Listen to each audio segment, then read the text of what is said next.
આજના ગુજરાતના યુવાધન મને સાંભળે અને કહું છું કે મારા બાપુજી દવાખાનામાં હતા ને ડોક્ટરો સાથે મારે વાત થતી, ડોક્ટરોએ મને એમ કીધું કે અત્યારે ગુજરાતમાં કેન્સરના કેસ, બીજા કેસ, તાવના કેસ, ફલાણા ઢીકડા રોગના કેસ જેટલા આવે છે દવાખાનામાં, એમાં પહેલે નંબરે કોઈ કેસ આવતા હોય દવાખાનામાં તો યુવાનો બેફામ ગાડીઓ હાકે ને એના એક્સિડન્ટના કેસ આવે. પગે લાગીને કહું કે તમે ગાડીઓ હાંકવામાં ધ્યાન રાખજો. મારો બાપ લ્યો, શું કામે?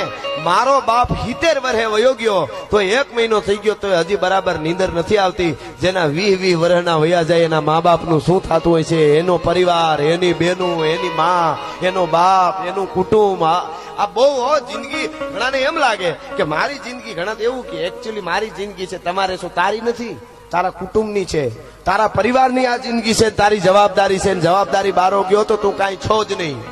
સાહેબ શું પરિવાર ઉપર વીતે સાહેબ.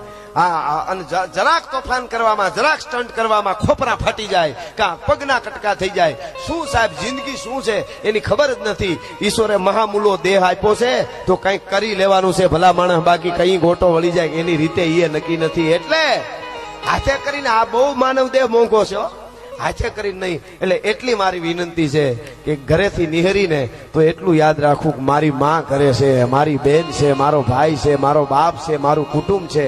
એટલે આટલું એક લખી લેજો. માં હરસિદ્ધિ અને પારેશ્વર ને જોગમાયાની સાક્ષીએ તમને બધાને કહું છું કે ગાડી હાંકવામાં ધ્યાન રાખજો.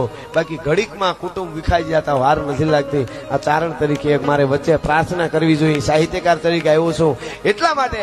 અને હવે મારે